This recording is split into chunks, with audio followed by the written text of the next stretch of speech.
На последнем заседании НСГ, насколько я понимаю, принято решение продать с молотка на аукционе автомобиль, который служебный автомобиль председателя Народного собрания Гагаузии, который, всем известно, попал в ДТП, и машина пришла в негодность. Почему автомобиль продается? У меня, как у жителя, возник такой вопрос. Почему продается?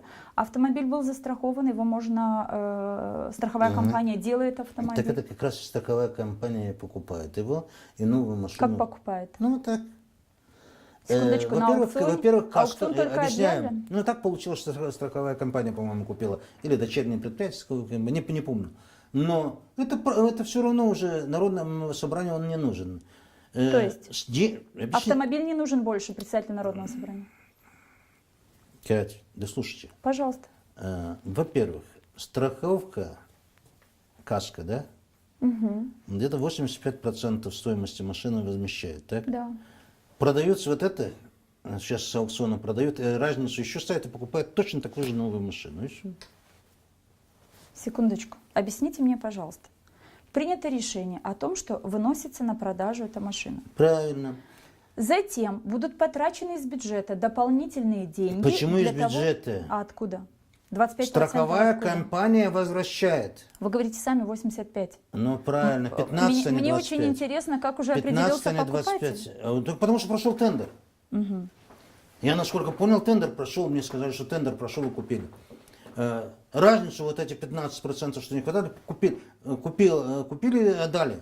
Каска дала эти деньги, плюс вот эти 15%, что они продали на аукционе, 100% стоимости машины. Так что бюджетные деньги не тратятся. Но мы проследим за этим. Пожалуйста, Тратятся ли я насколько сейчас владею информацией, не тратится. И если потратится, и вопрос возникнет, я скажу, да, потратились. Но я владею сейчас информацией, что бюджетных денег вообще не тратится на это. У меня возник другой вопрос, глядя на это заседание Народного собрания. Почему ни у одного из депутатов Народного собрания не возникло никаких вопросов в обсуждении именно этого вопроса, потому что так или иначе это имеет отношение к деньгам бюджета. Потому как авария, там, что это, несчастный случай, какой произошел, он произошел в выходной день, в нерабочее время.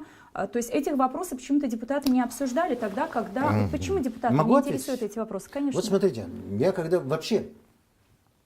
Вот говорят, нерабочее время, а где у депутатов ненормированный рабочий день? Во-первых, в тот день председатель Народного собрания возвращался с Киритлунги. Как раз мы говорили, вопрос обсуждался и проводы тоже. Вы поэтому оказались на месте происшествия тоже тогда? Да? Вы сопровождали его до Комрата? Да.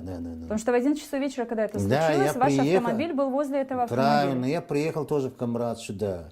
Потом То есть он был у вас, потом вы приехали сюда? Да. И, кстати, он был абсолютно трезв. И вы работали? Мы работали. В это время вы работали? Да, а почему? Что, обязательно Нет, надо от 6 или от 8 до 5, что ли, работать? Тогда это не будет работа. Если бы я работал... А можно узнать, а какие вопросы решались в это время в Киритлунге? Ну, коли это была рабочая поездка такая. Рабочая поездка была, мы собрались, обсуждали, как сделать так, чтобы быстрее проект сделать, потом, как сделать так, чтобы... Ясно. За эти вот... Потому что у нас, проект кроме того, что воду, наверное, нужно еще и бурить скважины же дополнительно. Где, как, где взять деньги, не бюджетные, кстати, деньги. Я никогда не сомневалась, и вряд ли кто-то сомневается в том, что вы не нашли бы ответ на это. Но если это так, Иван Георгиевич, что вызывает уважение, что председатель Народного собрания вместе с Иваном Георгиевичем воскресный день, вот, если это так, то кроме браво мне не остается ничего сказать.